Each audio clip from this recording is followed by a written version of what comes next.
y a todos, bienvenidos a este seminario del Centro de Estudios de Derecho del Trabajo y de la Seguridad Social de la Universidad de Talca, CENTRAS, que en esta ocasión se está referido al análisis de los desafíos actuales en la actuación ante los juzgados del trabajo. Y precisamente en esta ocasión nos acompañan como ponentes dos especialistas en la materia. Doña Carmen Espinosa Miranda, abogada, especialista en materias laborales y presidenta de la Asociación Gremial de Abogados Laboralistas de Chile, AGAL.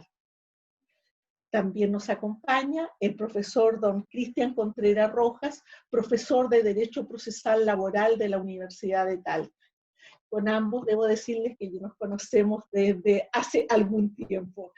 Tengo el gusto de estar acompañada por dos compañeros de trabajo con quienes nos hemos vinculado en diversos momentos de nuestra vida laboral. Pues bien, cada ponente tiene entre 20 y 25 minutos y luego le pasamos la palabra nuevamente para que puedan hacer observaciones y luego responderán preguntas que ustedes habrán formulado. Al efecto, nos acompaña Eric Ortega, ayudante del CENTRAS, y quien les va a comunicar la vía de hacernos llegar las observaciones y preguntas.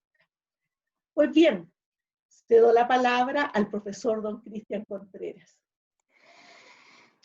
Bueno, muchas gracias Irene por la invitación. Estoy muy contento de compartir con todos y con todas las que nos acompañan, saludarlos a todos, a todas, desde Talca. Yo estoy en Talca en este momento, contento de compartir con Carmen también y como siempre, la idea es aportar algunas ideas, pero aprender más de lo que uno viene a aportar. Eso, a seguir aprendiendo de Irene, con quien nos conocemos hace un tiempo y que fue mi profesora en algún momento, y bueno, y con Carmen, que la enorme experiencia que tienen en estas materias. Así que, bueno, yo soy profesor de Derecho Procesal, principalmente con la mitad del corazón en Derecho del Trabajo, y lo que planteo en esta ocasión es dar una mirada un poco de presente, pasado y futuro, saber de dónde venimos, dónde estamos y para dónde vamos con el proceso del trabajo, obviamente centrada en la contingencia actual,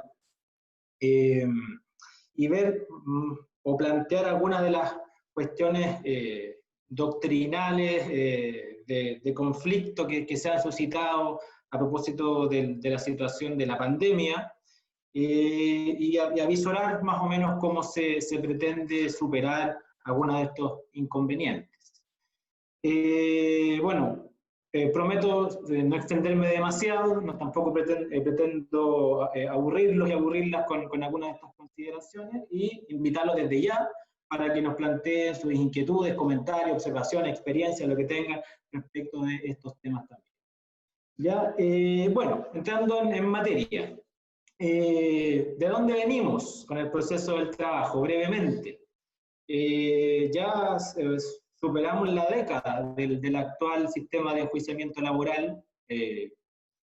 La justicia del trabajo en Chile tiene ya casi más de 92 años, ¿cierto? Desde el primer surgimiento del Tribunal del Trabajo, el primer procedimiento destinado exclusivamente a la justicia del trabajo. Y todo el siglo XX se planteó que la justicia del trabajo se le miró casi como una judicatura de segunda división. Lamentablemente, así surgió. Ni siquiera formaba parte de la estructura del Poder Judicial originalmente, y con un procedimiento que era un procedimiento civil adaptado para temas laborales, no era un procedimiento creado precisamente para el conflicto laboral y las características del conflicto laboral. ¿Ya? Y por lo tanto, ahí ya hay un hecho evidente y que nos acompañó hasta el día antes de la reforma actual, de lo que pasó a contar del 2008. Y por lo tanto, tenía un procedimiento escrito, desconcentrado, muy disperso, intermediado, todo lo que hoy día se le achaca, se le adjudica negativamente al procedimiento civil. Ese es el procedimiento laboral anterior a la reforma. Sin mencionar siquiera, y ahí eso lo lo dejo para lo que le interese el tema, la crisis que significó el golpe militar y la dictadura para el procedimiento del trabajo también, y la judicatura laboral. Eso lo dejo ahí planteado, para el que le interese lo puede investigar. Entonces llegó el momento de hacer la reforma, y era una reforma urgente, que no se podía aplazar, era innegable de que la justicia laboral no estaba a la altura de las circunstancias, y fue parte de un proceso de reforma que adoptó nuestro país, que comenzó con la justicia penal, y que era el momento de abordar, por lo tanto, el juicio del trabajo. Y la comisión que trabajó esto, y esto lo menciono para que veamos si esto se ha cumplido en el tiempo o no. La comisión que trabajó la reforma nos dijo: queremos brindar un mayor acceso a la justicia, o sea, posibilitar, entregar las herramientas, las instituciones, para que todos y todas quienes necesitaran acudir ante el juez del trabajo pudieran hacerlo, y no estuvieran limitados, por ejemplo, por razones económicas. Entonces, se creó una estructura colaboradora, obviamente, de la justicia, la Defensoría Laboral, que presta asistencia gratuita, y además de eso, se quería, como lo dicen los objetivos de la reforma, posibilitar la efectividad del derecho sustantivo, porque es innegable también que el derecho sustantivo del trabajo necesita un correlato procesal, que esté a la altura de las circunstancias, y que no quede todo en la teoría de los códigos y leyes, sino que esto se lleve a la práctica en la resolución de conflictos laborales.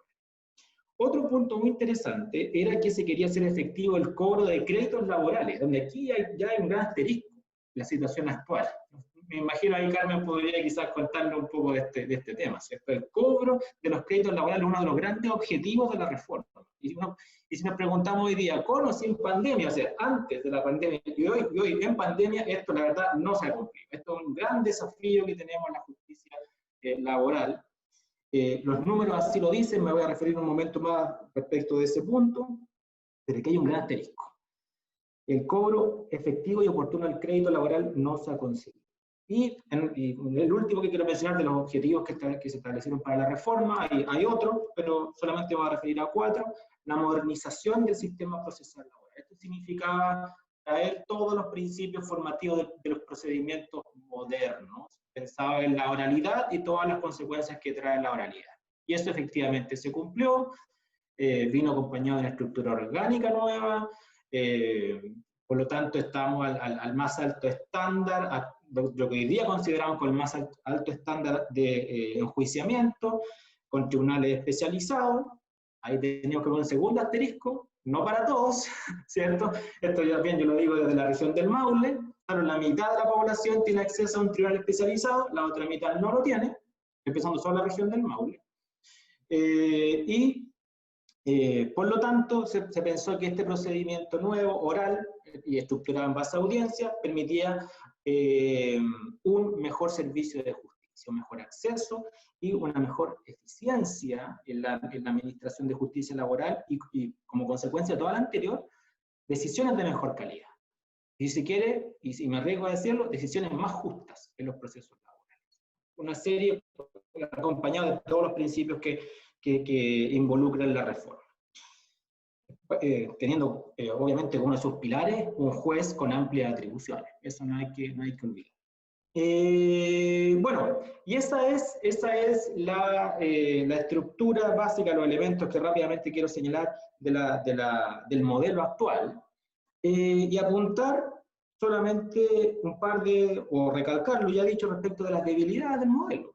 Tenemos una cantidad de órganos que son insuficientes, y una dotación también que por lo pasado y futuro que se nos viene después el día después del COVID es también insuficiente, o sea, va a parecer absolutamente insuficiente en materia de judicatura y también de defensores laborales. Hay que tener cuidado con eso, con la cantidad de juicios que están detenidos.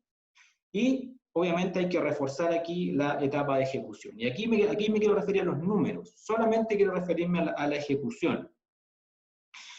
El gran desafío de la ejecución nos dice numéricamente que al año pasado, el 2019, ingresaron o se iniciaron 366.000 juicios ejecutivos, por distintas razones, pero son juicios ejecutivos al final, 366.000. Y el primer semestre de este año, 187.000, prácticamente la mitad. O sea, la proyección es que sean los mismos 366.000 o más. No lo sabemos, ¿ya? Pero ese es el volumen de juicios ejecutivos que se están tramitando año a año, de los cuales numéricamente se termina la mitad de juicios ejecutivos. Por lo menos eso es lo que reporta el Poder Judicial. O sea, hay 200.000 juicios aproximadamente ejecutivos que se van acumulando de año a año. Y esto ha redundado, obviamente, en la duración de los procesos ejecutivos. Cuando hablamos de las mismas estadísticas que proporciona el Poder Judicial, nos dice que el término o la extensión de los juicios que terminan, donde el término es la ejecución ya completa desde el crédito, en el 2015 era de 1.500 días, el promedio. 1.500 días. Ahí saquen la cuenta ustedes cuántos años son 1.565 días. El problema es que este año el promedio es de 2.189 días. O sea, hay un aumento ya de 600 días en promedio, en, digamos, 2 años, cerrémoslo en 2 años, en la ejecución, en la extensión de la ejecución. Entonces hay un gran desafío, hay un gran problema. Si bien se reforzaba el acceso, se crearon órganos, hay un procedimiento nuevo, al momento de la ejecución tenemos un cuello de botella, donde eso hay que tomarlo en serio. Creo que no se ha dedicado ni la energía ni el tiempo a solucionar ese problema, ¿ya? Eso como primer punto. Veamos al presente, volvamos a los juicios declarativos.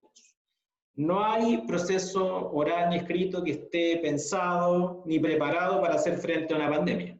Eso también es como una máxima innegable. El evento inesperado de la pandemia que llegó de Wuhan. No hay oralidad ni escritura que soporte una pandemia que esté adecuada, pensada previamente para hacerle frente. Según también las estadísticas que entrega, en este caso, el Ejecutivo, las audiencias durante la pandemia se redujeron un 70%.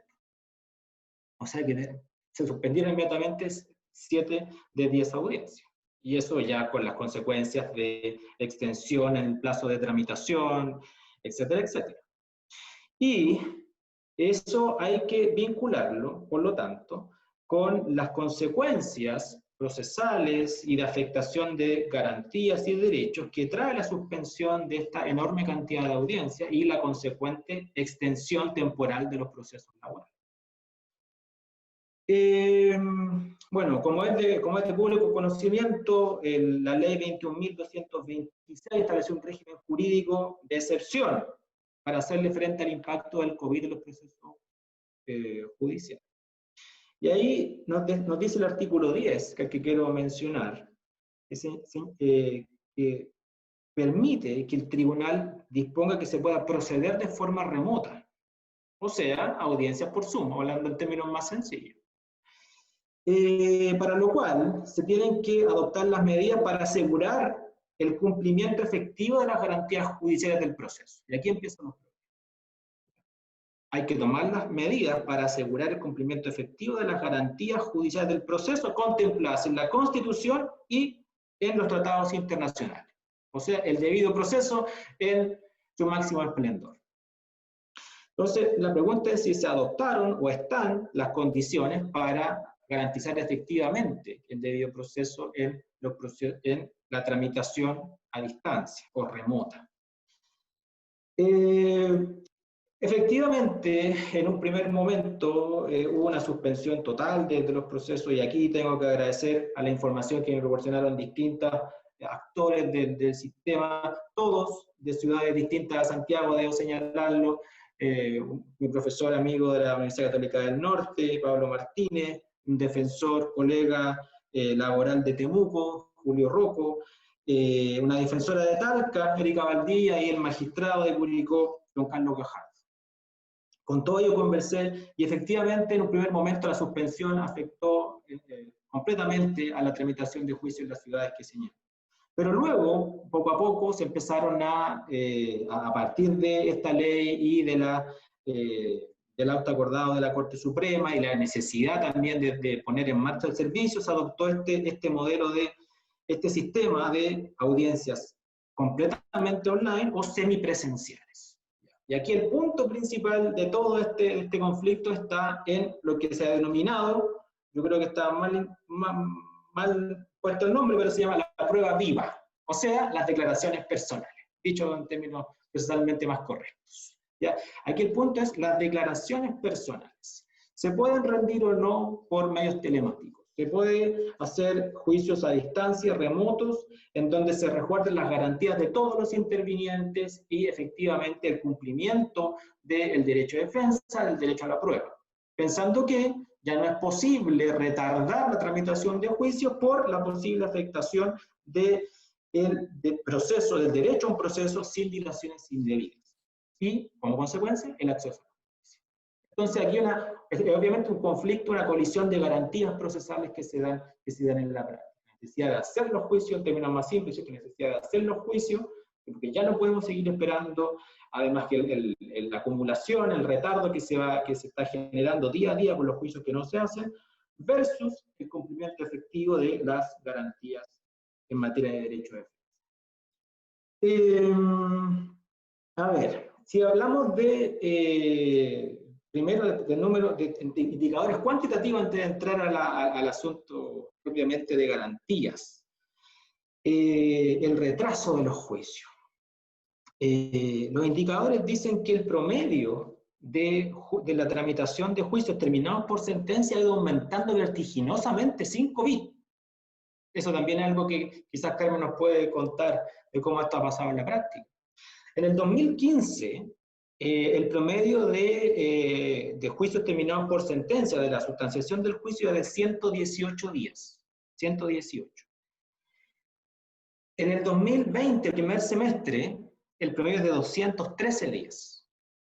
O sea, hay un aumento considerable de 118 a 213. Si se quiere tomar un año sin COVID, el año pasado, 177. O sea, entre el 2015 y el 2019 subió un promedio de 118 a 177 días. Este año, 213 días. O sea, evidentemente hay razones, creo yo, que van más allá de la pandemia, que se fueron gestando en el tiempo. Hubo un aumento también de ingresos en materia laboral en los últimos años, en los que hay efectivamente un aumento en la duración de los procesos del trabajo, que se va a ver. Evidentemente, aquí no hay que ser muy entendido en la materia para decir que evidentemente este promedio se va a disparar durante el 2020 y no sabemos qué cantidad de meses del 2021. Ojalá fuera 1 o 2. Entonces, eso hay que tenerlo en cuenta. Ahora, veamos desde el punto de vista de las garantías involucradas. La afectación, la posible afectación del derecho a un proceso sin dilaciones indebidas y el acceso a la justicia. ¿Se afecta este derecho por la suspensión de las audiencias a raíz del COVID? La respuesta en realidad hay que buscarla en el propio derecho internacional, en las sentencias de la Corte Interamericana de Derechos Humanos, que nos han dicho cuáles son los criterios para entender que una dilación de un proceso es indebida, porque no todo retardo es indebido en términos de garantías fundamentales. Eso hay que tenerlo en cuenta. Entonces, la Corte nos ha dicho hay 4 criterios que hay que considerar. Entonces, hay muchas sentencias. El que esté interesado también me puede mandar un correo para tener acceso o alguna indicación respecto a ella. Primero, la complejidad del asunto, ha dicho la Corte, hay que tenerlo en cuenta. Creo que ese criterio no aplica dado el evento la situación que estamos tratando. La actividad procesal del interesado, tampoco creo yo que sea un elemento a tener en cuenta. Los plazos contemplados en la legislación interna, tampoco, por el contrario. Nuestra legislación establece plazos breves, en teoría. Por tanto, ahí estamos en una legislación de primer nivel desde este punto de vista. Y el último criterio dice la conducta de las autoridades judiciales. O sea, esto se ha entendido como la inactividad u omisión del órgano judicial. Por ejemplo, suspensión injustificada de un juicio. ¿Será injustificada la suspensión a raíz de la pandemia? Hay que buscar una respuesta para eso, ¿ya? ¿O será justificada la suspensión de la toma o de la práctica de pruebas de declaraciones personales debido a que no se puede dar efectivamente una inmediación presencial? Esas son las preguntas que hay que hacer, ¿ya? Pero creo que en abstracto podría entenderse que no hay una inactividad que pueda ser responsabilidad del órgano judicial. Y quizás Por lo tanto, no hay problema en la conducta de la autoridad del órgano que pueda generar una situación de afectación del derecho al proceso sin dilaciones. Yo creo que en abstracto eso no es así. Pero vamos ahora al otro derecho que está en juego, para seguir avanzando rápidamente. El derecho a la prueba.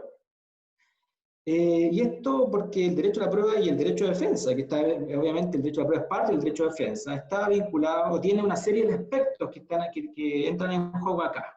Porque el derecho a la prueba no es solamente el derecho a presentar las pruebas, a ofrecerlas y a practicarlas, sino que, como nos dice Picó y Junoy, un procesalista connotado catalán, dice, también forma parte de este derecho el que las pruebas se actúen y se valoren adecuadamente. Que se actúen y se valoren. O sea, que el tribunal haga un ejercicio serio, razonado, respecto de la información que proporcionan las pruebas, y que esté dotado, por lo tanto, de todos los medios y elementos para hacer seriamente ese ejercicio de valoración. Entonces, la prueba percibida por vía telemática puede ser seria y efectivamente razonada. Eso nos lleva al tema de la inmediación, que es un gran elemento que ha estado presente acá y que siempre se ha traído mucho a colación respecto de un tema que obviamente no voy a tocar ahora, pero tiene que ver con el sistema recursivo, con la posibilidad de revisar las decisiones cuando los órganos han percibido directamente la práctica de la prueba. Entonces ahí la inmediación se ha entendido de dos puntos de vista. La inmediación, nunca se pensó en la inmediación primero, nunca nadie pensó en la inmediación telemática. Eso está fuera de juego, eso es nuevo, eso lo trajo la contingencia. La inmediación se pensó como estar ahí in situ. Eso es, face to face. Y por lo tanto, hay dos formas de entender la inmediación, ¿cierto? Primero, hay que sacar del escenario que esto sea un principio del proceso, no es un elemento esencial que el proceso se desnaturalice porque no hay inmediación. Eso no es así. Para el derecho procesal es solamente un principio formativo, una regla técnica, que es una opción para el legislador. Pero estando ya incorporada en los sistemas procesales, hay un sector que piensa que el juez tiene que estar ahí porque percibe cierta información que el contacto directo entrega para poder valorar la prueba, para poder efectivamente determinar la credibilidad de las personas que declaran. Y por lo tanto, quizá esa información ya no está disponible a través de medios telemáticos. O sea, algo así como, porque al mirarlo se da cuenta de que por sus gestos, señales, ¿cierto?, se podría de alguna forma elucubrar si la persona miente o dice la verdad. Es una forma de entender la inmediación como un elemento para valorarlo. Otra forma es entender que la inmediación es solamente una herramienta para traer información al proceso. Que el juez esté presente sirve para hacer preguntas, para pedir aclaraciones, complementaciones, o sea, traer mayor información de calidad al proceso que le sirva para sentenciar finalmente. Pero no que el contacto directo sea una herramienta para poder determinar la credibilidad de una persona. Ahora, algo así como el comportamiento por un lado del declarante y por otro lado es el relato efectivo que hace el declarante, que son dos elementos distintos y que se separan para estos efectos. ¿Se puede alcanzar la misma calidad en la sentencia con una prueba que se percibe a través de medios telemáticos? Y lo mismo, dos posibles respuestas. Puede hacer que la calidad de la decisión se vea mermada si pensamos que el contacto directo con los declarantes es un elemento esencial para poder ponderar, valorar adecuadamente lo que dicen. De lo contrario, si pensamos que ese contacto directo no es esencial para que el juez determine el valor de las declaraciones, perfectamente la calidad de la sentencia puede ser la misma. Por lo tanto, aquí depende de la visión, de la perspectiva que se tenga respecto de ese contacto directo que permite o que garantiza la inmediación entre el juez y la prueba. Insisto, un contacto directo que nunca se pensó para medios telemáticos. Bueno, al futuro, ¿qué nos espera? Hay un proyecto de ley que está pensado para el día después de mañana, cuando ya se termine la pandemia. ¿Qué es lo que vamos a hacer? Tenemos un retraso, tenemos un cerro gigante de un volumen abrumador de procesos que no se han realizado, y al parecer las la comparecencia remota llegó para quedarse.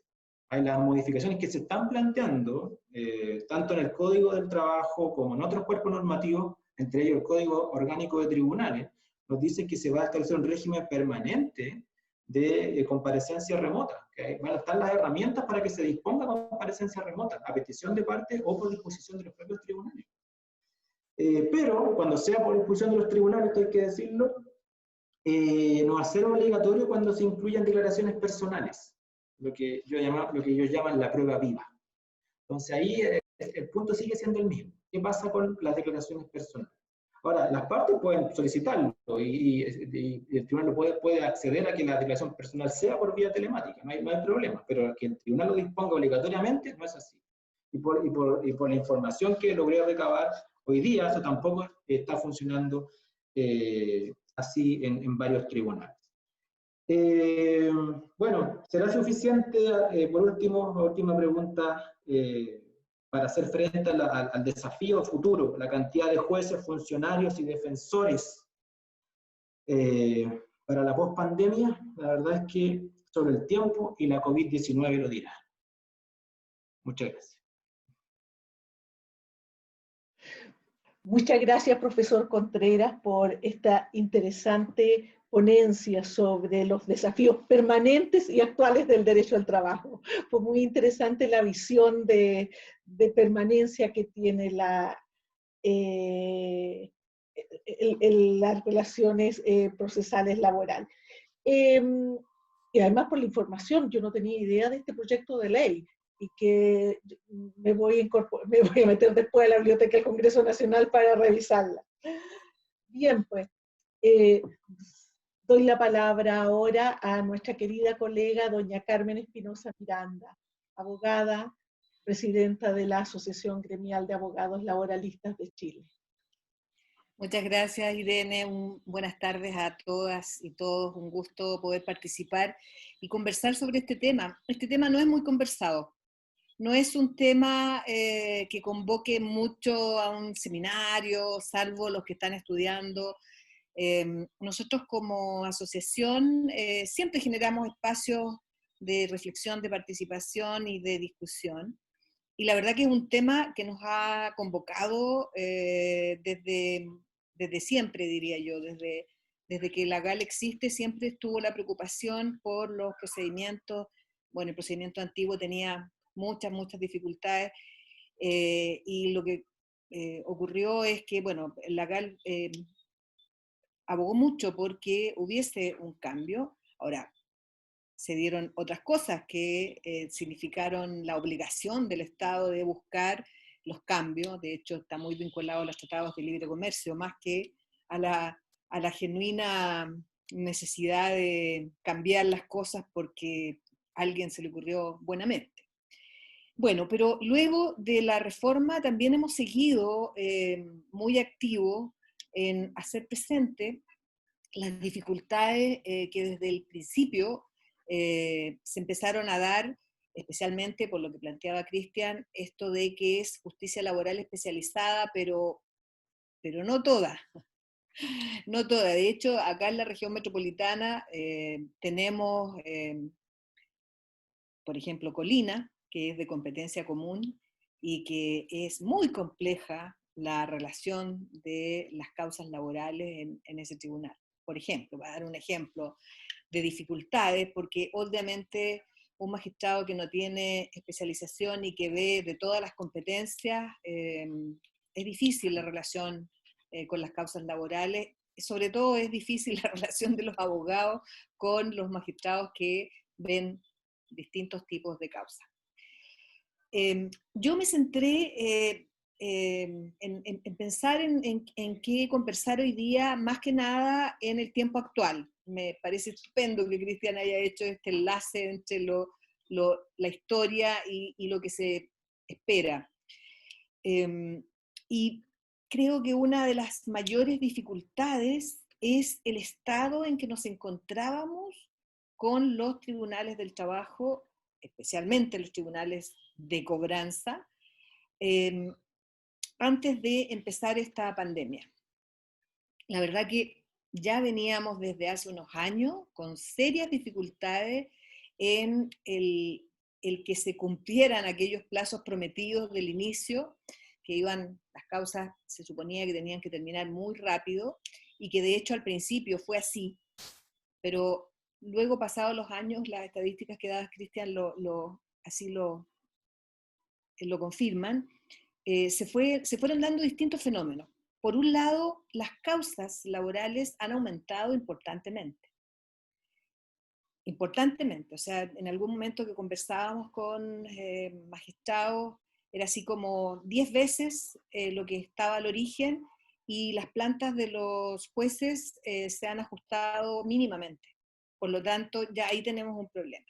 Pero además hay otro problema, que es que cuando se pensó en este tipo de procedimiento, se apostaba a que la mayoría de las causas, la mayoría, iban a resolverse vía acuerdo.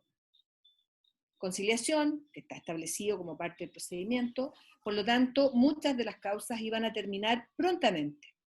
Y de hecho, así fue al principio, por eso tuvo un promedio espectacular los primeros años, de mucha rapidez. Bueno, después ya con el bagaje de abogados de empresas, abogados laborales de los trabajadores, se empezó a complicar un poco, ya no todas las empresas estaban dispuestas a negociar, ni todos los trabajadores estaban dispuestos a negociar, pero hubo un punto de complicación que generó, que en parte explica el atraso importante de los tribunales del trabajo en todo Chile, que es el tema de la tutela de los funcionarios públicos. Al incorporarse este nuevo tipo de causa, bueno, por un lado aumentaron, pero eso no es el problema. El problema es que el Consejo de Defensa del Estado, el Estado, no negocia. Es más, no termina ni siquiera en la primera instancia, va hasta la última instancia. Y eso ha recargado no solamente los tribunales de primera instancia, sino que también ha recargado las salas que ven lo laboral en la Corte de Apelaciones y en la Corte Suprema. No es que no hayan otras causas, sino que las ha recargado. Y eso explica en parte el gran atraso que han tenido, sobre todo en los últimos, diría yo, 5 años, 4, bueno, cada vez ha sido un poco más. Y eso ha tenido como consecuencias que se ha deteriorado la imagen de que este sistema estaba resolviendo de mejor forma los conflictos de los trabajadores y sus empleadores, y ha venido desde un tiempo una especie de poca confianza. Yo me relaciono con trabajadores, yo asesoro sindicatos, especialmente sindicatos de mujeres, y hay como una resistencia a demandar, a reclamar, a demandar en todas las instancias, no solo en los tribunales, sino que también administrativas, porque hay como una desconfianza de que esto se demora mucho, no tiene buenos resultados, etc. Que también conspira con el sentido de la justicia laboral. Bueno, en ese estado nos encontramos con causas muy atrasadas, pero además tuvimos el efecto de estallido social. El efecto estallido social significó que la mayoría de los días los tribunales, sobre todo los días que había más actividades, que habían llamados a marchas, a convocatorias de meeting, de juntarse, todas las causas que estaban agendadas desde las 11 de la mañana se suspendían. Y esas son las audiencias de juicio, que son las más complejas, porque son las que ocupan más tiempo, las que mueven más personas, las que tienen la prueba viva, como dice Cristian, que en ese tiempo tenían que trasladarse. En ese tiempo todavía el Zoom no funcionaba, por lo tanto, a veces testigos que venían incluso de fuera, de la localidad donde se desarrollaba la audiencia, no podían llegar, o llegaban, y en el momento que llegaban, se suspendía, se cerraba el tribunal, todos para afuera. Por lo tanto, hubo muchas audiencias que se suspendieron entre octubre y diciembre. En enero se empezó un poco a recomponer. Febrero mes de vacaciones, por lo tanto, si bien los tribunales siguen funcionando, hay una poca baja, ellos trabajaron muchísimo. Y en marzo, cuando estaba empezando de hecho habían habido intervenciones de la Corte de Apelaciones, por ejemplo acá en Santiago, para hacer una agenda de esfuerzo, de que se pudieran sacar adelante las agendas, vino la pandemia. Y bueno, y ahí me quiero conectar con otro punto, que es el punto que creo que es bien importante para el tema del procedimiento. Los abogados, sobre todo los abogados del mundo de la asesoría a los trabajadores, tuvimos serias dificultades, sobre todo en los primeros 2 o 3 meses, para encontrarnos con las personas que necesitaban la asesoría. Más al revés, digamos. Los trabajadores quedaron en absoluta indefensión, aislados, sin saber qué hacer y sin la orientación necesaria. Porque se produjeron, bueno, la pandemia generó que todos quedáramos restringidos, los abogados no podíamos ir a las oficinas, había cuarentena, pero además hubo dificultades serias en las inspecciones del trabajo a partir de la Dirección del Trabajo, porque ellos también empezaron a trabajar solamente una parte, muchos de ellos están aún trabajando en teletrabajo, y la información que había en las distintas inspecciones era una información muy poco amigable para un trabajador, una trabajadora con pocos recursos y pocos conocimientos, en que en un papelito le decían suspendido los comparendos, vaya a la Defensoría, y resulta que la Defensoría estaba en medio de la cuarentena, acá en Santiago estoy hablando, y no funcionó, todavía no funciona físicamente, o sea, todavía están trabajando en teletrabajo, o sea, hubo poca acogida, poca sensibilidad con el drama que significó para los trabajadores en marzo, abril, mayo, junio y hasta ahora, y hoy día tenemos una nueva ola de despidos, vulneraciones gravísimas de derechos, y yo creo que tenemos ahí un serio problema, porque si esto lo relacionamos con el contexto, digamos, hay una crisis económica evidente, hay una cantidad de actividades del mundo del trabajo empresarial que definitivamente están quebrados, que no pueden seguir todo lo que es restaurantes, cuidado de niños, algunas actividades de turismo. Son muchísimas las actividades que no han podido seguir, y de hecho yo ocupo parte importante del día contestando teléfonos de trabajadores que alguien me manda para que yo lo oriente, que no saben qué hacer porque el lugar donde ellos trabajaban ya no existe. La empresa en donde ellos trabajaban se fue porque ya no tuvo plata para pagar el arriendo. Por ejemplo, en el tema del cuidado de niños, los pequeños jardines infantiles que habían por todos lados no existen. Esos jardines infantiles no estaban formados por personas con mucho poder económico, con grandes capitales, sino que arrendaban un espacio, no pudieron seguir arrendándolo, dejaron de arrendarlo, se fueron, desaparecieron, el teléfono no lo contestan. Primero estaban suspendidos en sus labores, pero ahora ya se acabó el plazo y no saben dónde encontrar al dueño de ese lugar. Y ese problema subsiste hasta hoy día. Es un problema bien complicado. Bueno, yendo a lo que ya Cristian expuso muy bien, a los problemas que tenemos hoy día con el procedimiento. Bueno, partió las primeras semanas, los jueces suspendieron, se dedicaron a suspender, y hubo una serie de problemas administrativos graves igual, audiencias, gente que llegaba igual, que lo intentaba, que pedía permiso, trabajadores sobre todo perdidos. Y luego empezaron a darse las audiencias preparatorias por Zoom, que al principio todos teníamos mucho inquietud, los abogados de empresa desconfianza derechamente, de hecho ellos creo que en un número importante dilataron, porque la resolución decía que si alguna de las partes tenía dificultades para esta audiencia por Zoom, tenía un plazo de 3 días para hacerlo presente, y eran hasta graciosas los escritos de los abogados de empresa, en que decían que no se podían presentar a la audiencia Zoom porque no tenían las condiciones tecnológicas.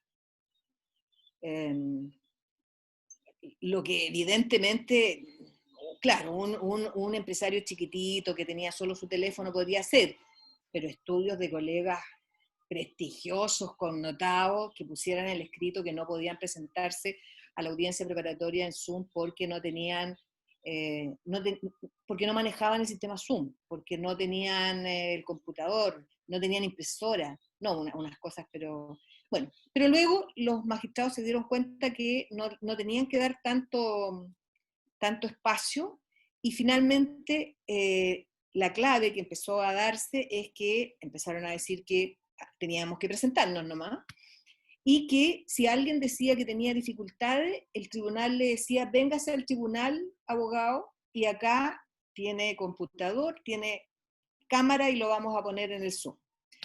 Y bueno, y de esa forma, a partir de fines de mayo, en junio sobre todo, tuvimos muchísimas audiencias que empezaron a avanzar las causas. Luego se empezaron a programar las audiencias de juicio, y las audiencias de juicio recién se están haciendo, por lo menos en la región metropolitana ahora. Sé que en Antofagasta, por ejemplo, empezaron muy rápidamente, en algunos otros lugares empezaron rápidamente. Y también al principio mucho temor, mucha inquietud de estas audiencias, por esto de si la inmediación se daba o no se daba. Los jueces también estaban muy preocupados. Y la verdad que los jueces que se han declarado partidarios de avanzar y de hacer estas audiencias, comentan que no hay mucha diferencia entre la apreciación que se puede hacer con la persona a varios metros y con la persona acá directamente en la pantalla, que hasta puede captar de mejor forma los gestos y la aproximación que tiene con los temas que está contestando. Bueno, estamos en esa situación, y de hecho los comentarios de muchos de los magistrados es que difícilmente vamos a volver a las audiencias preparatorias presenciales, que no tiene ningún sentido. Las audiencias preparatorias son una instancia muy técnica en que se presentan las pruebas, se ponen las excepciones si es que hubieran, es el magistrado el que hace la relación, o sea, es un espacio que no requiere mayor presencialidad, y se puede avanzar, y se plantea que lo más probable es que aquello que veíamos cuando éramos chicos, los más antiguos, de los supersónicos, parece que se va a implementar en varias áreas de la vida, entre ellas esta parte del derecho. Y las audiencias de juicio, claro, ahí estamos en algunos casos más complicados, y ahí me meto a otro tema, que también se junta con el tema de la crisis, pero sobre todo de las dificultades que tienen los trabajadores que necesitan la justicia con el acceso a los medios tecnológicos. Y ahí la brecha tecnológica hace el problema, más que el no poder hacer el procedimiento porque el juez no puede apreciar la prueba. A mí me parece que las dificultades que se pueden dar son las dificultades de imposibilidad de mantenerse en la audiencia porque se les cae el sistema, como dicen. Se les corta la luz o baja la calidad de la transmisión de datos, no se escucha y se pixelea, y las audiencias se suspenden cuando pasa eso. O el testigo no puede dar su testimonio.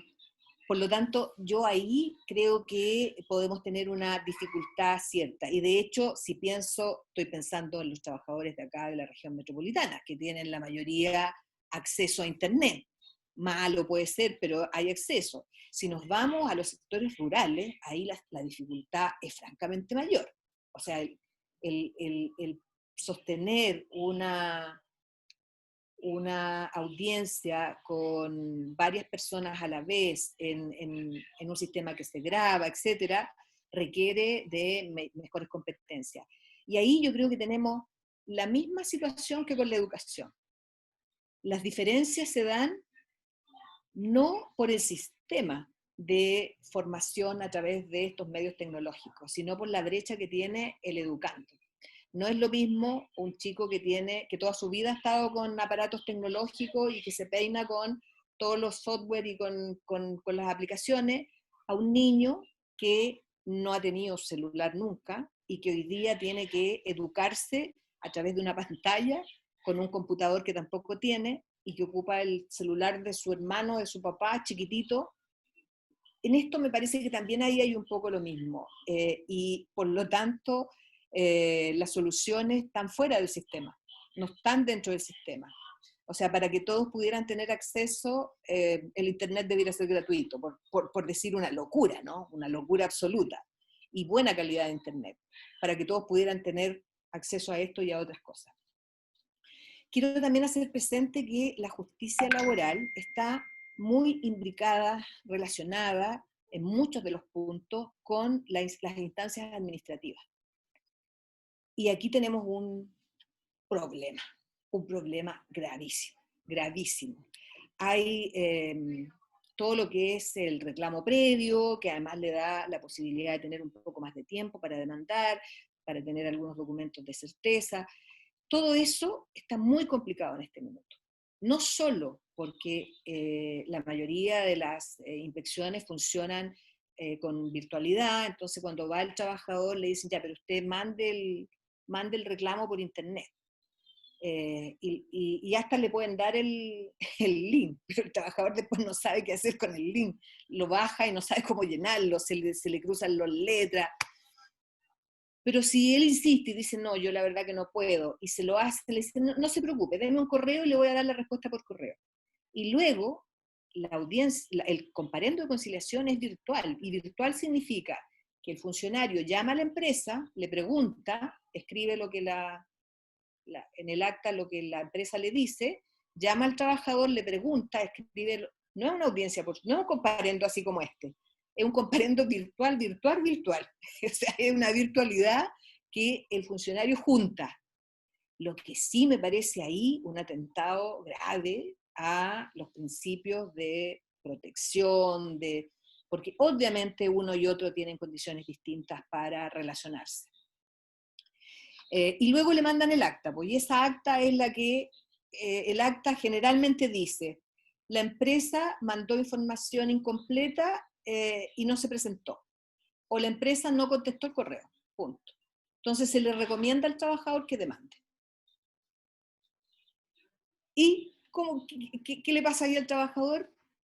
Está con una dificultad muy, muy seria. Pero no solo eso, la Dirección del Trabajo también tiene que ver con otras causas que son muy importantes. Por ejemplo, las demandas en que se solicita al tribunal se declare unidad económica, dependen del informe económico que hace la dirección, el informe, digamos, que determina las condiciones de esta institución, y se están demorando entre 2 y 3 años. Por lo tanto, sí, esto antes de la pandemia. La pandemia yo no he sabido de ninguna sola informe que haya salido respecto de unidad económica.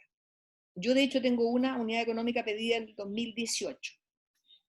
Estamos en el 2020, le toca negociación colectiva al sindicato que asesoro, y no hay ninguna posibilidad de seguir adelante.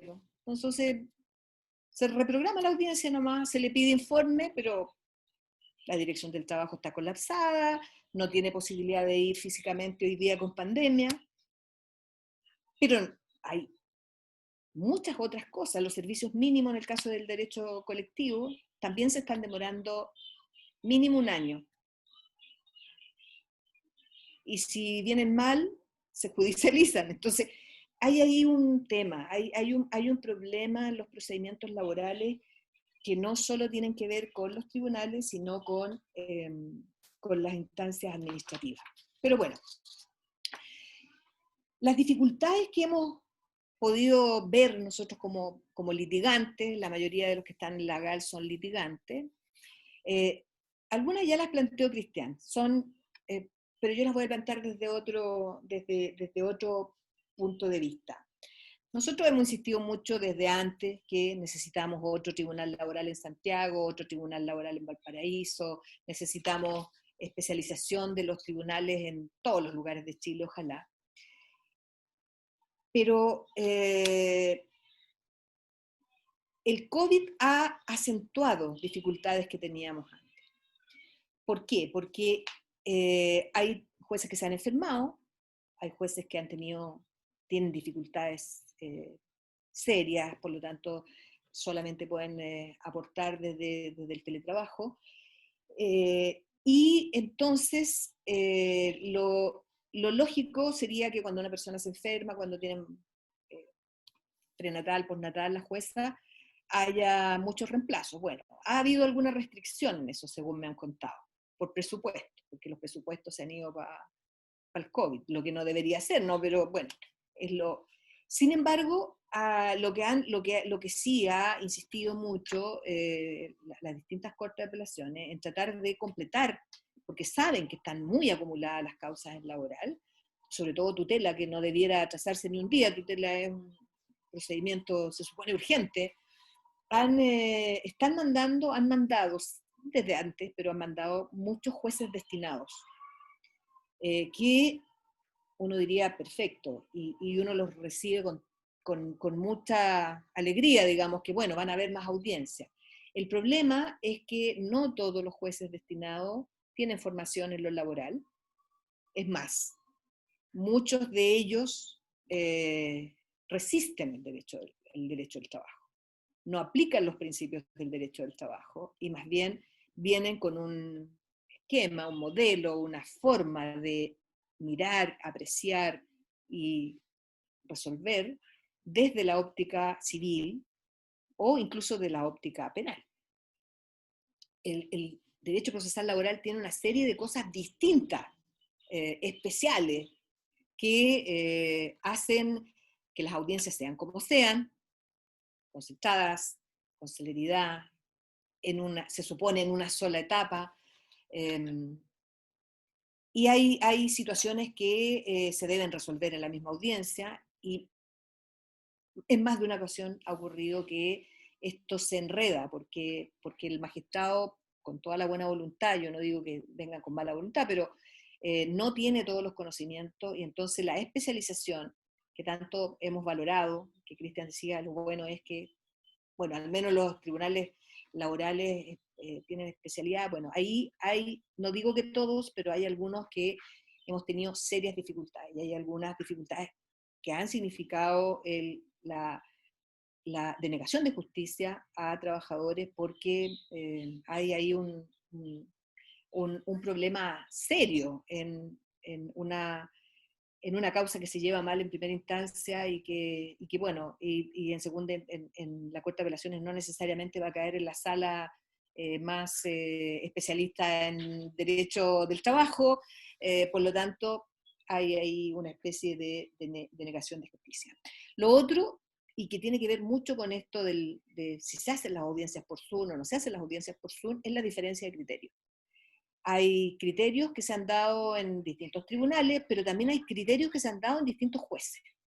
Y de hecho, a pesar de que en Santiago la mayoría de los jueces están tomando audiencias de juicio con la prueba viva, salvo que las partes digan no estamos de acuerdo, bueno, hay un par de magistrados que simplemente han tomado solamente la primera parte de la audiencia, análisis documental, oficios, y le han dicho suspendemos la audiencia y nos volvemos a ver cuando termine el estado de emergencia o cuando las condiciones hagan posible que yo vea a los testigos directamente. Y eso es muy difícil. ¿Cómo le explicas tú como abogado a un trabajador que después de que esperamos casi un año para que viniera la audiencia de juicio, nos digan, miren, no, en realidad nos tocó con un juez que no cree en esto, entonces vamos a tener que esperar, ni siquiera con fecha, no, tenemos que esperar que esto termine, y cuando termine pedimos fecha. Bueno, las fechas hoy día, en Santiago por lo menos, cuando uno tiene una audiencia preparatoria hoy día, las audiencias de juicio ya están para junio. Junio del 2021, sí, junio del 2021.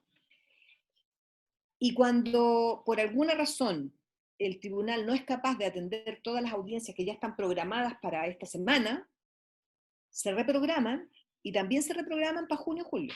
Y esas ya están reprogramadas. Hay audiencias que estaban para marzo, se reprogramaron por el COVID, por la situación que hubo en ese minuto, se reprogramaron para julio, en julio se reprogramaron para octubre, y en octubre se están reprogramando para junio, julio. Causas que venían del 2018, porque si en marzo era la audiencia de juicio, venían del 2018, por lo tanto, las cifras que dio Cristian, yo creo que son de las causas terminadas, pero todavía no están los reportes de las que están en curso. Y eso, por supuesto, que es una gran complicación. Ahora, capítulo aparte, si todavía me quedan unos minutos, el tema de los tribunales de cobranza. Los tribunales de cobranza son un gran problema. Y de hecho, yo diría que el tema de la cobranza viene también desde los tribunales del trabajo. No hay unidad de criterio para resolver las dificultades que puede tener un trabajador para cobrar a futuro. No hay una uniformidad de criterio y la mayoría de los jueces consideran que no hay antecedentes suficientes para acoger medidas precautorias. Hoy día, por ejemplo, es vital que se acojan medidas precautorias incluso desde que se presenta la demanda, por las dificultades que están teniendo las empresas y que lo más probable es que cuando termine la audiencia de juicio, que será en junio, luego las sentencias se están demorando entre 2 y 3 meses, algunas, las más complejas, las más fáciles pueden ser en unas semanas, pero las más complejas se pueden demorar 2 meses, 3 meses. Por lo tanto, con suerte, al final del 2021 podría tener respuesta el trabajador desde su óptica, pero en ese minuto ya la empresa no va a tener ni una silla. Entonces, eso también es un problema. Hay magistrados y magistradas que sí acogen esto y lo entienden súper bien y lo resuelven en la misma audiencia, no hay que demostrarles mucho, pero ahí hay mucha diferencia de criterio también en los jueces y no hay mucha sensibilidad con el tema. Entonces luego nos vamos a cobranza y en cobranza tenemos problemas con la notificación, tenemos problemas con la gestión, tenemos una acumulación de años, y entonces, preciosa sentencia que le han dado al trabajador todo lo que pedía, porque el juez se ha convencido con las pruebas que el trabajador tenía toda la razón y que le debían esto, lo otro, y dio todo con reajuste, nulidad del despido. Bueno, pasa a ser una preciosa sentencia que es incobrable. Y entonces volvemos a foja cero en la justicia, porque no tenemos respuesta a lo básico, que es que el trabajador pueda resolver su conflicto y tener lo que le corresponde. Y en algunos casos es muy poquito. O sea, no, para el trabajador es todo, pero la verdad que para la empresa no sería demasiado. Y claro, uno podría seguir con muchas otras situaciones. De hecho, hace unos días atrás tuvimos una sentencia de la Corte de Apelaciones que ratifica una decisión del primer juzgado del trabajo de Santiago, RIT 3548-2020, que declara caducidad de la acción. Una persona que fue despedida como el 15, creo, de marzo, presentó la demanda después de los 60 días, y a pesar de la ley que suspendió plazo, el tribunal, el juez, el magistrado, consideró que ese caso no valía porque estaba antes de la declaración de pandemia. Y la Corte de Apelaciones ratificó. Esto ha significado para nosotros una alerta gigante, porque sabemos que hay muchos trabajadores que todavía no se encuentran con su asesor jurídico. Sabemos que hay muchas causas en la Defensoría Laboral que tienen esta condición, muchas. Porque se conectó el trabajador, pero después no se ha podido conectar más, no ha llevado los papeles, no ha ido a firmar, y eso podría significar una gran denegación de justicia. Esperamos que se resuelva. De hecho, nosotros estamos ya conversando con todos los que nos escuchan. Nosotros le pedimos hablar a todos. Pedimos hablar con las instancias del Ejecutivo, con los parlamentarios, incluso con las instancias de tribunales. Nosotros siempre hemos tenido la posibilidad y nos han escuchado los ministros visitadores, la Corte de Apelaciones siempre nos ha escuchado. Pero bueno, estamos en eso. Yo no quiero terminar sin antes hacer un reconocimiento igual importante a los magistrados, que han hecho un esfuerzo gigantesco, con todas las diferencias que podemos tener, con algunos puntos conflictivos, pero la verdad que en este tiempo yo creo que los magistrados han trabajado muchísimo, muchísimo. O sea, cuando uno se presenta a las audiencias y uno se da cuenta que está en el lugar 4 y le quedan 2 más todavía en el día, y que luego tiene que hacer la resolución y luego que tiene que hacer la sentencia, etcétera, etcétera, y no paran. Yo creo que hay que hacer un reconocimiento importante. Sin embargo, me parece que también hay que hacer un súper reconocimiento a los actuarios, a los oficiales de sala, que también están trabajando por Zoom desde sus casas y se han convertido en el que lo resuelve todo, porque ellos nos llaman por teléfono si la comunicación se cae, nos llaman antes para confirmar que hayamos recibido el link.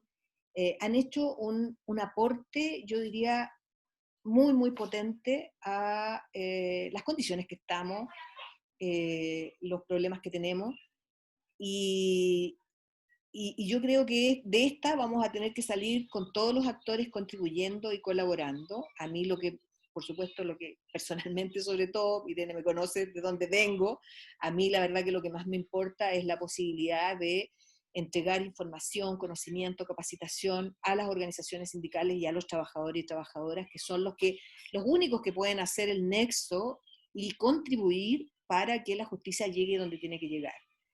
Los colegas y las colegas que están en el mundo del derecho del trabajo han hecho esfuerzos importantes por la vinculación, pero no ha sido fácil porque existe, bueno, por un lado, el grave problema de que las personas están en una crisis económica y una crisis de soledad y de abandono muy importante, pero también están todos estos otros problemas de brechas que no tienen que ver con el procedimiento solamente, sino que son brechas que tienen que ver con la inequidad, la injusticia, la segregación, el no considerar a todas las personas y a todos los tipos de trabajadores y trabajadoras que necesitan la justicia.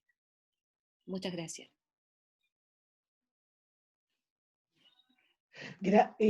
Gracias a ti, Carmen, por haber efectuado esta ponencia con toda la información que nos has dado. Algunas cosas las podíamos suponer, pero otro, el alcance que tenía de la falta de acceso de los trabajadores a la justicia, que hoy día se ha profundizado, ya lo sabíamos, era un elemento permanente, pero hoy día se ha profundizado y en eso no siempre lo habíamos advertido. Bien, le cedo la palabra a Cristian Contreras si quiere plantear alguna observación respecto de la ponencia de Carmen. Sí, gracias Irene. Primero agradecer a Carmen por esta clase que nos ha dado. Yo, la verdad, tomando nota acá, aprendí muchísimo de toda su experiencia y todo lo que nos transmitió. Lo del informe de unidad económica me llamó mucho la atención, sobre el atraso que tiene eso, ¿cierto? El dato es brutal. Y sobre lo mismo me acordé y busqué rápidamente acá el mismo proyecto de reforma para la post-pandemia que mencioné hace un rato, también lo contempla. Y es una de las 2 grandes modificaciones pensadas para el procedimiento del trabajo. donde deja este informe de unidad económica dejaría de ser obligatorio para pasar a ser, ¿cierto? Yo creo que quizá es una buena noticia, dado lo que, ¿cierto? Sí. Y el segundo, a propósito de lo mismo, del mismo proyecto, habla de ampliar la aplicación del monitoreo. Ahí quizás también me gustaría preguntarle a Carmen qué le parece a ella esto de aumentar de 10 a 15 ingresos mínimos la cuantía del procedimiento monitoreo. Me imagino que obviamente esto abarcará más procesos. No sé si será significativamente más superior el volumen de juicio monitoreo. Habrá una cantidad significativa entre 10,1 y 15. No sé, ahí quizá no tengo ese dato. Y lo último, que me parece muy interesante también, que lo mencionó ahí al pasar, la segunda instancia. Porque siempre hablamos toda esta justicia reformada, procedimientos de última generación, etcétera, es solamente para el primer grado. O sea, está pensado para la primera instancia, los que tienen, ¿cierto?, ese tribunal especializado que tanto han mencionado. Pero, ¿qué pasó con la segunda? ¿Qué pasó con la corte? Con las cortes. Es momento también, yo creo, de sentarse, no hoy día, yo sé que no están las condiciones, porque esto ya es más profundo. Aún no cerramos siquiera el ciclo de reformas de primera instancia procesal en Chile, está pendiente eso. Después de policía local, no sé, en el 2047, habrá que sentarse a ver qué hacemos con las cortes, y si las cortes necesitan salas especializadas, las cortes de apelación, porque quizás tampoco el sistema está completamente coherente con salas que no tienen estos conocimientos especializados, lo que implica la aplicación de los principios sustantivos de derecho del trabajo, y con integraciones que son, por lo menos en Talca, son movedizas. O sea, un día integra uno, otro día otro, y la sala se va alterando día a día. Entonces, ¿no?, también es un tema que siempre lo soslayamos, pero que creo yo que es importante ponerlo sobre la mesa. Y obviamente la modificación de la Corte de Apelaciones implica muchos recursos, porque no todas las Cortes de Apelaciones son las de Santiago, con, no sé, 30 y tantos ministros. Hay que pensar en Arica, que tiene 4, o en Coyhaique, que son poquitos también, y así. Talca tiene solo 7, entonces hay que también darle una vuelta y ver todo lo que eso implica. Pero solamente eso quería aportar, y nuevamente agradecer a Carmen por la explicación y a Irene por la invitación. Carmen, te doy la palabra si tú quieres plantear alguna observación o, bueno, respecto de lo que ha señalado Cristian.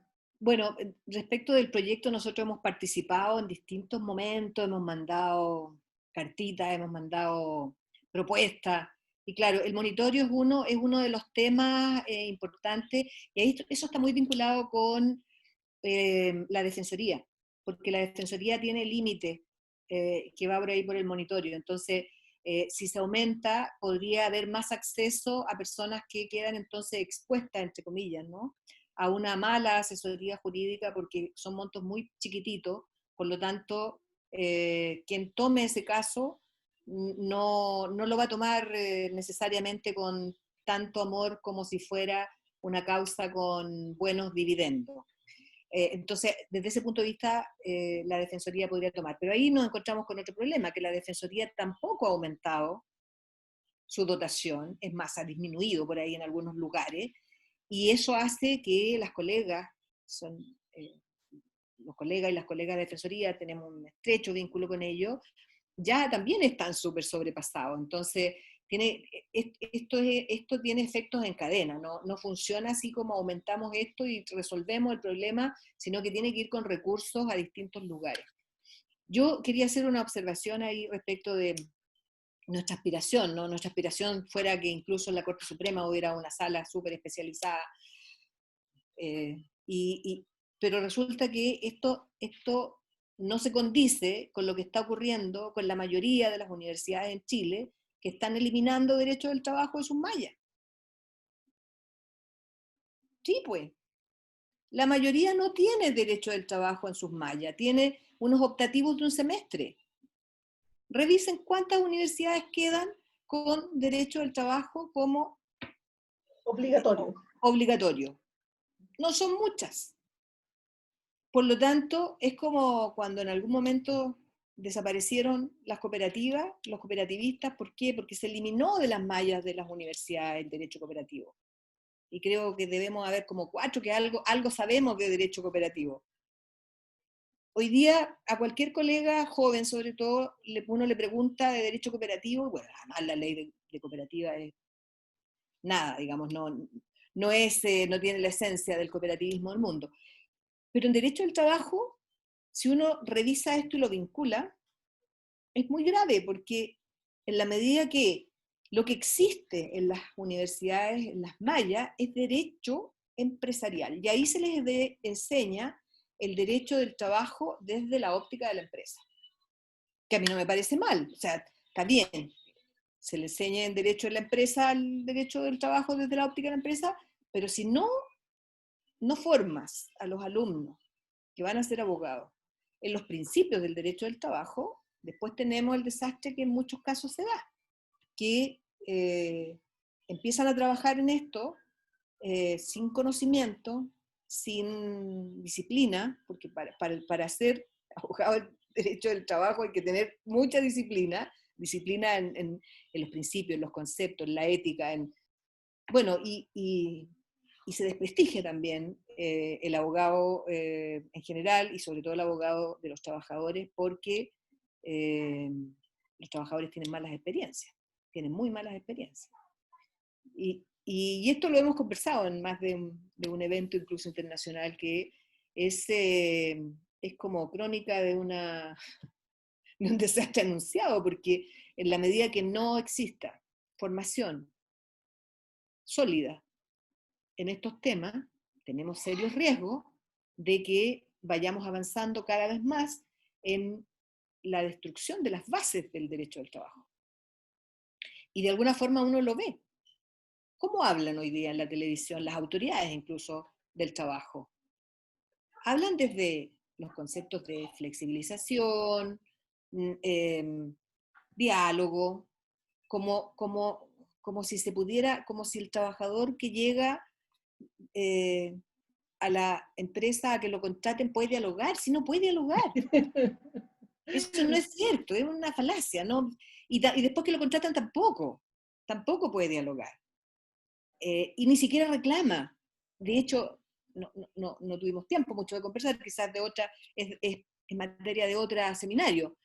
La vulneración del derecho hoy día, la vulneración de derechos fundamentales, la afectación de la dignidad de las personas se ha exacerbado, porque las personas tienen tanto miedo de perder el trabajo, que están disponibles para aberraciones en las relaciones de trabajo, que debieran ser mínimas, de cortesía, por decir algo, pero están dispuestos a callarse, y cuando reclaman, cuando los despiden, y resulta que hoy día no encuentran al abogado, porque estamos con restricciones.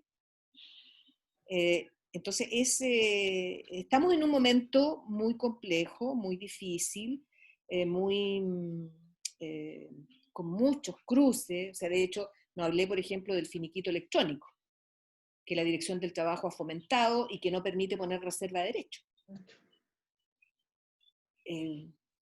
Y que la Contraloría dijo que, bueno, que en realidad como era emergencia podía darse. Y entonces muchos trabajadores que tienen la urgencia de recibir lo que les den, aunque sepa que tiene derecho al doble, sin pelear ningún recargo, está dispuesto a recibir lo que la empresa le dice que le van a pagar de finiquito y no dejar ninguna reserva porque necesita la plata hoy día. Entonces tenemos muchos desafíos, muchísimos desafíos. Carmen, gracias por recordarnos lo que es el derecho del trabajo y lo que es nuestra vocación.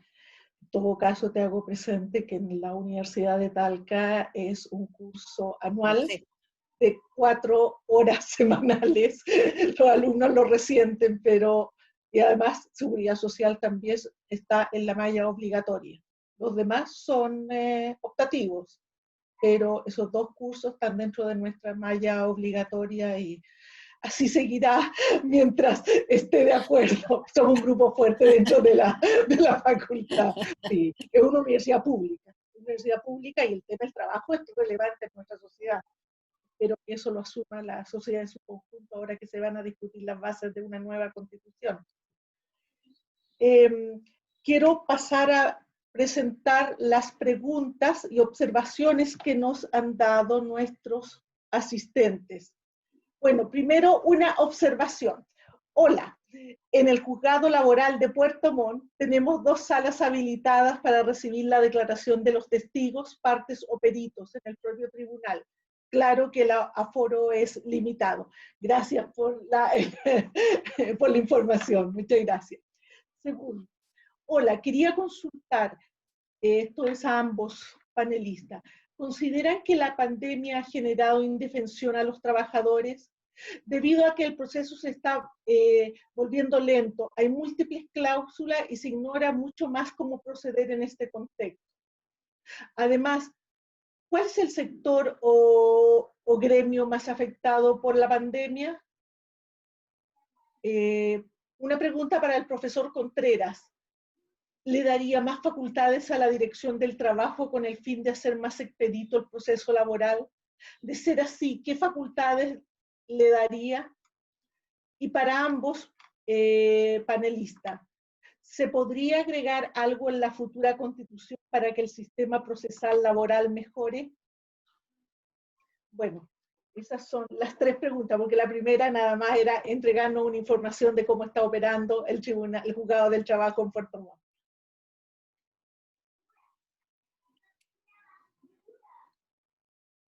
¿Quién comienza? Cristian, Carmen. Ya. ¿Por dónde partimos? ¿Quién parte y por dónde partimos? Sí, o sea, bueno, primero agradecer las preguntas, todos los comentarios y preguntas son súper interesantes. Resumir la respuesta en 3 minutos es bastante improbable desde ya. Bueno, la última pregunta obviamente me quedó sonando, ¿cierto? El cómo hacerlo en la nueva constitución, que quizás partir por ahí. Yo creo que hay que pensar, o sea, no veo probable que la nueva constitución pueda establecer alguna normativa específica para el proceso del trabajo. O sea, primero, lo que sí tenemos que abordar con seriedad es garantizar el debido proceso y las garantías de acceso a la justicia debidamente. O sea, ahí hay una tarea por hacer. Es evidente que la regulación actual de nuestra Constitución no responde adecuadamente a ni da cuenta de todas las garantías y derechos que implica el debido proceso. Y en ese sentido yo creo que hay que avanzar.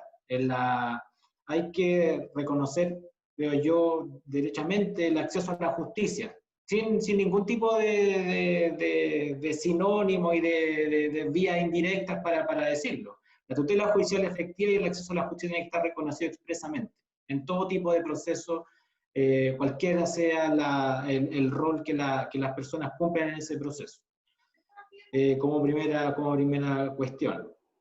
Tampoco en la Constitución, y respecto a lo que yo mencionaba delante, se hace cargo de la justicia y del proceso sin ningún tipo de dilación indebida. Eso lo traemos solamente de lo que establecen los tratados internacionales. Entonces hay que reconocer también expresamente ese tipo de garantías. Y ahí sí, obviamente aquí no están todos de acuerdo respecto del contenido del debido proceso, lo que tendría que contenerse en la Constitución o en la norma específica que regule los procesos judiciales en la nueva Constitución. Y hay un punto sí bastante discutido respecto del contenido del debido proceso, que es el derecho al recurso. Y eso ya es un tema quizás para otro seminario, como decía Carmen, a propósito de otras cosas, ¿cierto? Ese es un tema súper discutido en el área procesal. ¿Ya? ¿Qué derecho implica? ¿Qué tipo de recurso? Si esto incluye a todo tipo de proceso. Ahí había que, porque siempre esto se piensa como para el proceso penal y qué pasa con el resto de los sistemas procesales, etc. Entonces, yo creo que Primero, creo que no va a haber una norma que esté destinada al proceso del trabajo, no lo veo probable. Ojalá que hubiera, pero tendríamos que tener normas específicas para todos los procesos, eso para decirlo derechamente. Y por otro lado, lo que hay que hacer es abordar seriamente la regulación de las garantías del debido proceso a nivel constitucional. Eso yo creo que es una tarea que está pendiente. Carmen, no sé si sobre este punto u otro, te dejo el Bueno, micrófono. sobre este punto, nosotros hemos trabajado harto en la mirada de la nueva Constitución, y si bien en la nueva Constitución no podemos pensar que se van a resolver todos los problemas de todas las áreas, de todos los sectores, aquí todos quieren que esté ahí el tema que le convoca, nosotros sí pensamos que tiene que haber garantías, pero sobre todo tiene que haber un cambio profundo en la modalidad del Estado. El Estado no puede seguir siendo subsidiario, sino que tiene que ser un Estado activo, porque un Estado subsidiario también deja al subsidio o sea, deja que otros actúen y él solo actúa, y en el mundo del trabajo tiene mucha importancia, tiene mucha importancia. La Constitución tiene que estar centrada en la vida por sobre la libertad económica y la propiedad. Entonces, hay elementos que tienen que ver con el mundo del trabajo, pero que son ejes, que son sustento. Y por supuesto que de alguna forma tiene que estar el tema de la equidad y el tema de resolver esto que nosotros en el mundo del derecho al trabajo apostamos desde que nos enamoramos de esta área, que es el buscar la forma de resolver la asimetría. Y eso tiene que estar expresado de alguna forma.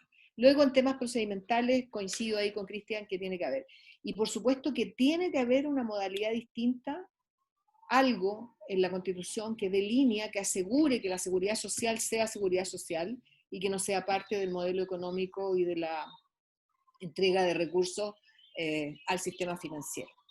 Yo igual quería responder a alguien que preguntó por si había más indefensión hoy día. Yo diría que sí. Yo me atrevería a decir que sí. Y los gremios más afectados, creo que lo dije, son los gremios vinculados a tareas con personas. Por ejemplo, las trabajadoras de casa particular han tenido graves problemas, o se iban y se morían de hambre, o se quedaban por meses sin salir a la calle, porque la familia lo que quería, bueno, primero que los atendiera, pero además que no les fuera a infectar. Por lo tanto, hubo casos de personas que incluso estuvieron así como pidiendo orientación que hacían porque sentían que estaban privadas de libertad, porque la familia, con la idea de cuidar a su hijo, no quería que salieran.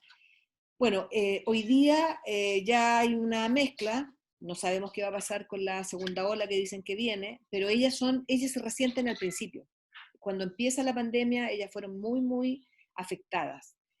Afectadas porque las que se tuvieron que quedar además no les pagaron nada extra, las recriminaron porque les daban comida sábado y domingo. Hubo casos dramáticos, yo conversé con algunas así como se sintieron muy vulneradas. Bueno, todo el sector de los servicios es un tema. El cuidado de niños, yo creo que el cuidado de niños ha sido el rubro que ha tenido más dificultades y que no se ve que se resuelva luego. Todo el tema de los restaurantes, todo el tema de turismo. El turismo, y ahí nos vamos a todas las regiones, porque hay localidades que vivían exclusivamente del turismo, que realizan algunas actividades agrícolas básicas de subsistencia mínima, pero su vida estaba construida en torno al turismo.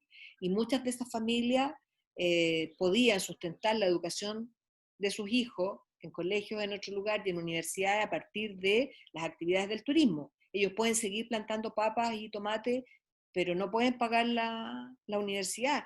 Y eso yo creo que va a generar consecuencias muy graves por varios años.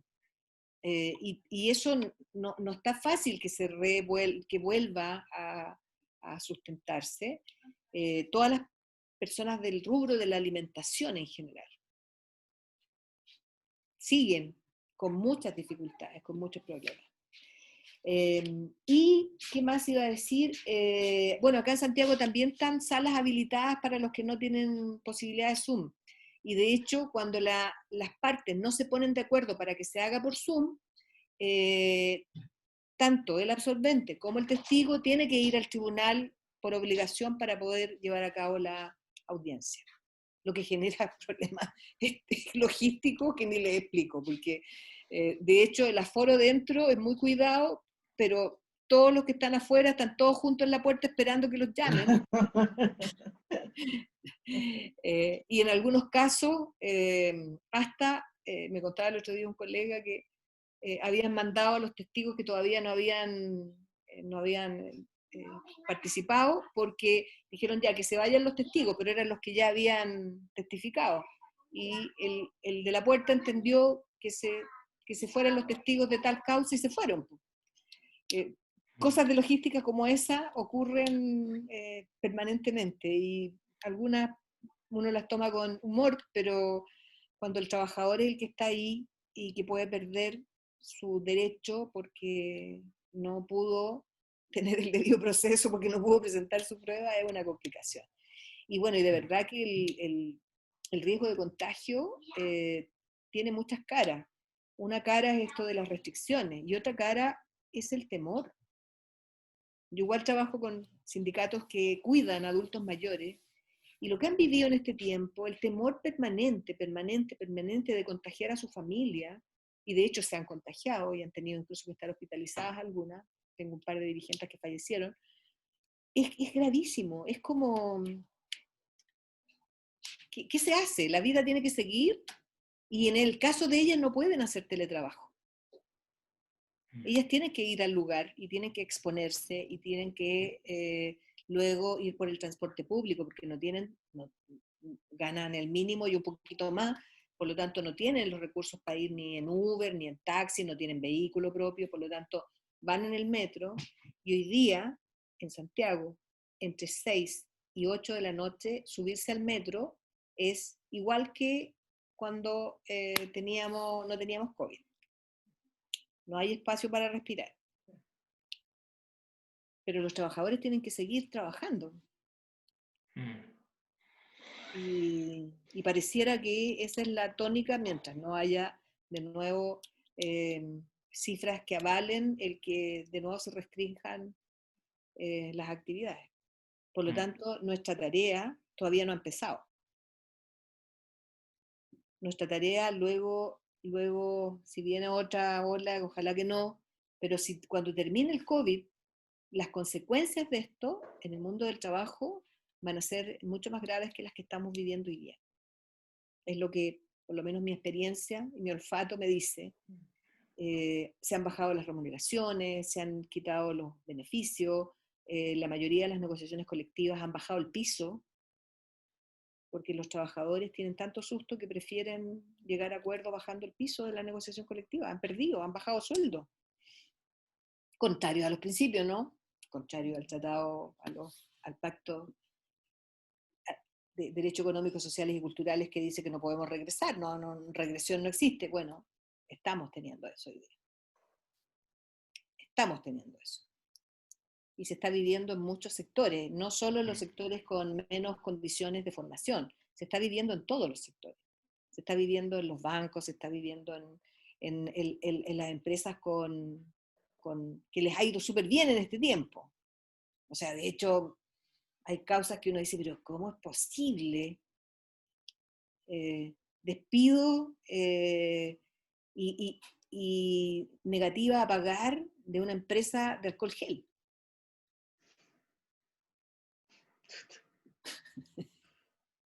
O sea, no estamos hablando de una empresa que quebró porque no podía abrir su local, en una cafetería, no estamos hablando de esa, que en general son actividades pequeñas, no, estamos hablando de una empresa gigante que se han hecho pero millonarios y que han despedido porque han contratado personas a menor remuneración. O sea, han hecho lo que en muchos momentos lo han expresado, que hay que eliminar la grasa. O sea, ¿para qué va a tener trabajadores que les pague 450.000 pesos si les puede pagar 320? Porque estamos hablando de esos trabajadores, no estamos hablando pero claro, esa es la situación que tenemos. Tenemos una situación que tiene muchos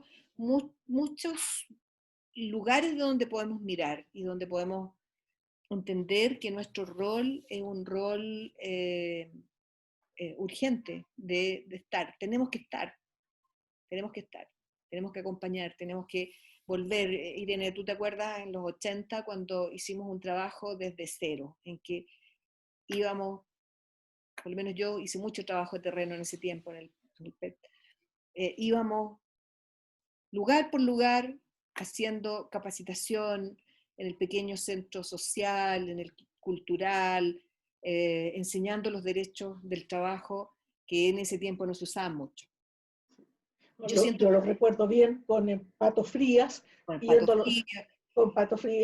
a los sindicatos. Sindicatos, algunos más grandes, otros pequeñitos. Otros pequeñitos en que teníamos que enseñarles que la verdad que no era normal que no los dejaran salir y que los revisaran entero, porque eso era una afectación a su intimidad. Todavía no existían los derechos fundamentales reconocidos en el Código del Trabajo, pero nosotros éramos... hacíamos cosas que hoy día yo de repente las he revisado y digo, éramos muy audaces. Bueno, yo creo que hoy día tenemos que volver a hacer eso, y de hecho muchos de nosotros estamos haciendo eso, trabajando con trabajadores, sobre todo mujeres trabajadoras que están jóvenes y mujeres trabajadoras que están con la inquietud, que tienen susto, pero tienen rabia también. ¿Por qué tienen que aceptar? Por ejemplo, esto del teletrabajo es una cuestión, pero terrible para muchas personas.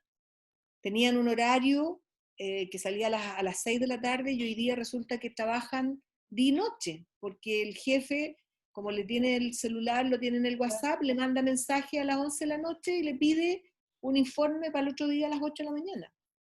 O le pide que le resuelva algo que es imposible de resolver.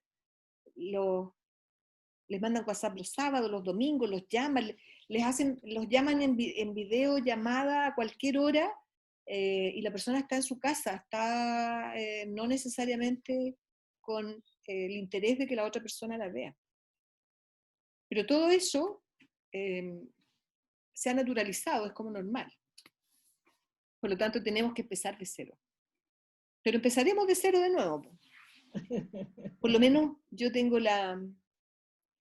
estoy como con la emoción y estoy muy contenta de que hay muchos, pero muchos alumnos que hoy día son jóvenes abogados que están dispuestos y están muy motivados, interesados en aportar.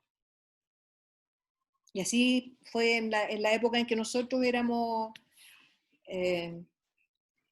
estábamos empezando. como abogadas. Exacto, estábamos empezando, partiendo, y yo creo que hoy día tenemos que cumplir un rol de motivación y de generar espacios de conversación. Yo creo que tenemos que volver a conversar, que lo habíamos perdido un poco. Tú lo has dicho. Oye, el desafío del trabajo es a nivel local, en Chile, a nivel global. A nivel global. El de la pandemia es en el trabajo, nos revolvió todo, y además ya se constatan muchos retrocesos en diversas aristas. Y te tomaré la palabra. Tenemos que seguir conversando y tenemos que seguir conversando. Son diversas materias en el ámbito de las relaciones de trabajo y de las relaciones procesales del trabajo.